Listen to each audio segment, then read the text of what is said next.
नमस्कार। आज के इस अंक में हम पढ़ेंगे सूर्यकांत त्रिपाठी निराला की कविता सरोज स्मृति।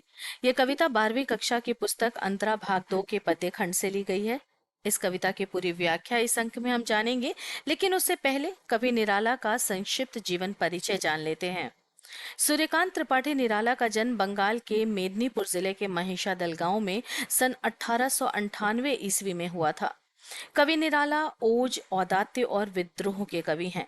इनकी प्रसिद्ध काव्य कृतियों की बात करूं तो अनामिका, परिमल, गीतिका, कुकुरमुत्ता आदि इनकी प्रसिद्ध काव्य कृतियां हैं।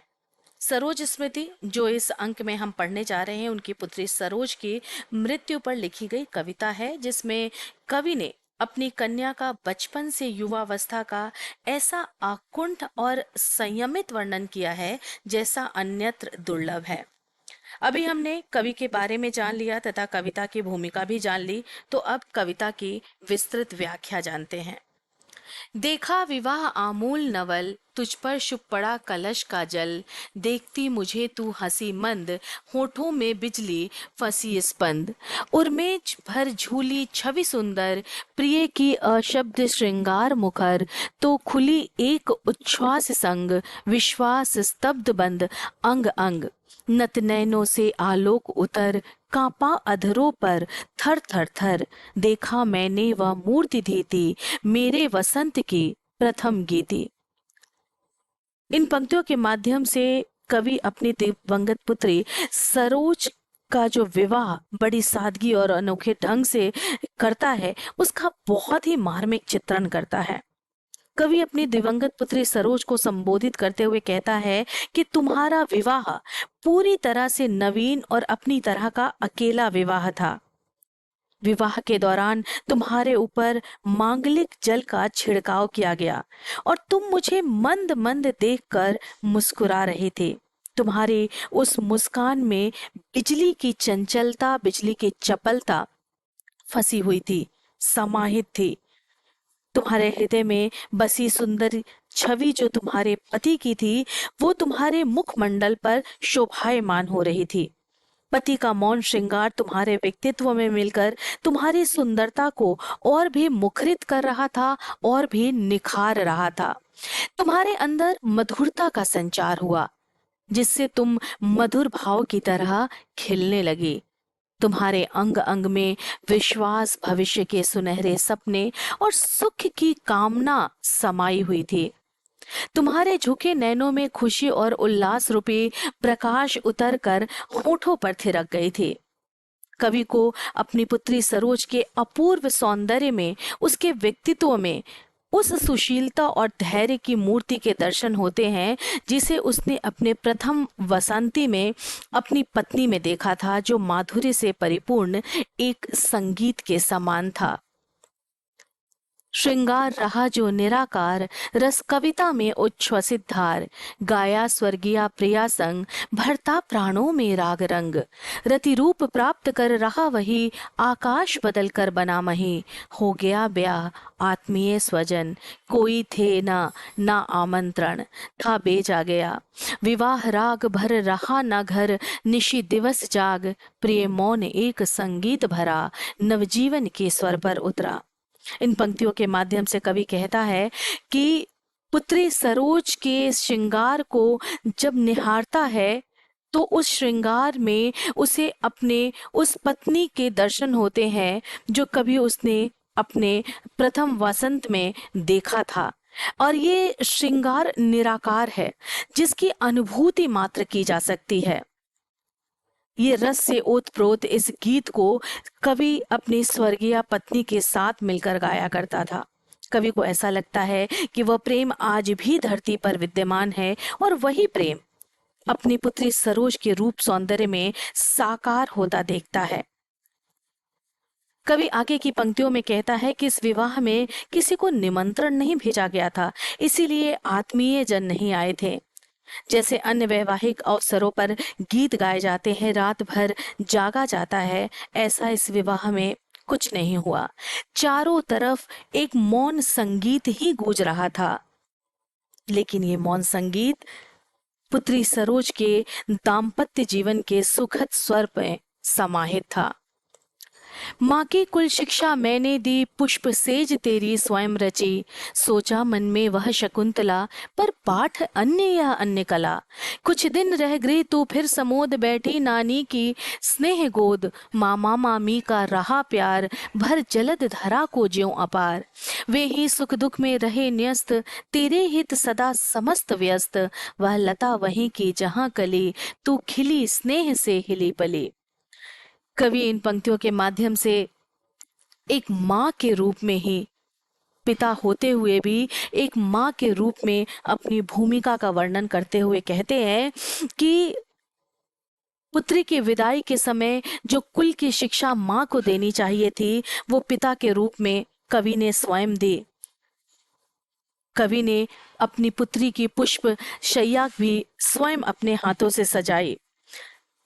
कवि आगे की पंक्तियों में कहता है कि अपने दायित्वों का निर्वाह करते वक्त उसे शकुंतला की याद आती है, लेकिन उसे लगता है कि पुत्री सरोज और शकुंतला दोनों भिन्न हैं, क्योंकि कण्व की पुत्री शकुंतला को दी जाने वाली विद्या, उसका पालन पोषण पुत्री सरोज से बिल्कुल अलग था। कवि आगे की पंक्तियों में बताता है कि कुछ दिन पुत्री सरोज अपने परिवार में रहकर, अपने घर में रहकर फिर नानी की स्नेहिल गोद में आ गई, अर्थात अपने ननिहाल आ गई। हमेशा की तरह मामा मामी का प्यार उसे मिलता रहा, ठीक उसी तरह जिस तरह बादलों से धरती को पानी मिलता रहता है। वे ही सुख दुख में पुत्री सरोज के हमेशा व्यस्त रहे, वे ही सारे उसके हित के कार्यों में व्यस्त रहे। कवि आगे की पंक्तियों में कहता है कि कवि कहता है कि वह लता वहीं की जहां कली, तो खिली स्नेह से हिली पली। अर्थात तुम्हारी माँ रूपी लता जहां पर रही, वहीं तू उस लता की कली के रूप में पली बढ़ी। अर्थात कवि की पत्नी की परवरिश भी अपने मायके में हुई और कवि की पुत्री सरोज भी अपने ननिहाल में ही पली बढ़ी। आगे की पंक्तियां, अंत भी उसी गोद में शरण, ली मूंदे दृगवर महामरण। मुझ भाग्यहीन का तू संबल, युग वर्ष बाद जब हुई विकल। दुखी जीवन की कथा रही, क्या कहूँ आज जो नहीं कही। हो इसी कर्म पर वज्रपात, यदि धर्म रहे नत सदा मात। इस पथ पर मेरे कार्य सकल, हो भ्रष्ट शीत के से शतदल। कन्ने गत कर्मों का अर्पण, कर करता मैं तेरा तर्पण। कवि इन पंक्तियों के माध्यम से कहता है कि जिस गोद में तुम खेली कूदी पली बढ़ी बड़ी हुई, उसी गोद में तुमने आखिरी सांस भी ली। तुम मेरे जीवन का एकमात्र सहारा थी। इतने वर्षों बाद जब कवि पुत्री की ममता और स्नेह स्मृति में व्याकुल होता है, तब वह दुनिया से बातों बातों को बताता है जो अब तक उसने किसी से नहीं कही थी। कवि कहता है कि दुखों को छुटकारा पाने का एकमात्र सहारा तुम ही थे, लेकिन इस जीवन में दुख और संघर्ष के अलावा मुझे कुछ हासिल नहीं हुआ, क्योंकि कवि के जीवन का एकमात्र सहारा भी उससे छिन गया।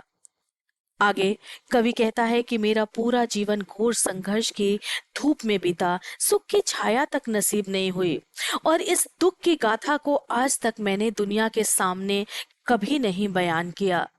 आज जब दुख से मैं व्याकुल हो रहा हूँ, दुख से मैं विकल हो रहा हूँ, तो आज भी इस कथा को क्या कहूँ जो आज तक नहीं कहा। लेकिन कवि आगे की पंक्तियों में कहता है कि मेरे समस्त कर्मों पर कुठाराघात क्यों ना हो जाए, मैं कितनी ही विषम परिस्थिति से क्यों न जूझता रहूं, मेरे द्वारा किए गए कार्यों का भले ही मुझे कोई यश प्राप्त ना हो, मेरी रचित कृतियां भी उसी प्रकार नष्ट हो जाएं जैसे शीत ऋतु में कमल की पंखुड़ियां मुरझा जाती हैं, मुझे इसका तनिक भी दुख नहीं होगा। हे पुत्री, मैं तुम्हें अपने विगत जन्मों के सभी पुण्य फलों को अर्पित करके तुम्हारी श्रद्धांजलि करता हूँ। मैं अपने मानवीय धर्म को बनाए रखते हुए तुम्हें स्नेहांजलि देकर तुम्हारा श्राद्ध करता हूँ। इस तरह हमने आज सूर्यकांत त्रिपाठी निराला की कविता सरोज स्मृति की संपूर्ण व्याख्या जान ली है। अब आगे मैं आपको बताने जा रही हूँ कि बोर्ड की परीक्षा में कविता से 6 नंबर के का व्याख्या आपसे पूछा जाएगा, और उस व्याख्या में सबसे पहले तो आप प्रसंग लिखेंगे कि ये कविता किस कवि की है, किस पुस्तक से ली गई है, कविता का नाम क्या है, और 2 लाइनों में कविता का निचोड़ लिखेंगे। उसके बाद बारी आती है व्याख्या की। सविस्तृत व्याख्या मैंने आपको बता दी है, जो व्याख्या आप कर लेंगे। अंत में काव्य सौंदर्य आता है। काव्य सौंदर्य जो भाव सौंदर्य जमा शिल्प सौंदर्य से बना है। भाव सौंदर्य में आप को जो भी पंक्तियां दी गई होंगी, 4, 6, 8 जितनी भी पंक्तियां दी गई होंगी, उन पंक्तियों में कौन सा भाव समाहित है वो भाव आप लिखेंगे, और उसके बाद शिल्प सौंदर्य लिखेंगे। शिल्प सौंदर्य के लिए मैंने कुछ की पॉइंट्स बनाए हैं। ये की पॉइंट्स, चूंकि ये लंबी कविता है तो इस कविता में से कहीं से भी 6, 8 पंक्तियां दी जाएंगी, तो उन 6, 8 पंक्तियों की व्याख्या तो आप करेंगे ही, लेकिन इन पॉइंट्स को, इन की पॉइंट्स को आप शिल्प सौंदर्य में जरूर लिखेंगे। कहीं से भी कविता है, पूरी कविता में से कहीं की पंक्तियां दी जाए। तत्सम प्रधान शब्दावली है, करुण रस से परिपूर्ण कविता है, कविता में लयात्मकता है, तत्सम प्रधान संस्कृत निष्ठ भाषा है, भाषा भावानुकूल है, और वर्णात्मक शैली का वर्णन है।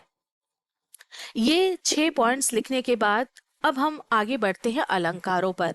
पूरी कविता में जिन पंक्तियों में जो भी अलंकार है, उन सारे अलंकारों को मैंने एक साथ बता दिया है आपको। जो पंक्तियां आपको व्याख्या करने के लिए आएगी, उन पंक्तियों में जो भी अलंकार होंगे, उन अलंकारों को आपने लिखना है। जैसे नत नैनो रति रूप आदि में क्रमशः ल और र की आवृत्ति से अनुप्रास अलंकार है। थरथर और अंग अंग में शब्दों की आवृत्ति से पुनरुक्ति प्रकाश अलंकार है। भर जलद धरा को ज्यों अपार में उत्प्रेक्षा अलंकार है। हो भ्रष्ट शतदल में उपमा अलंकार है। परपाठ मामा मामी क्या कहूँ कर करता तथा तेरा तर्पण आदि में क्रमशः इन सारी वर्णों की आवृत्ति से अनुप्रास की छटा दिखाई पड़ती है।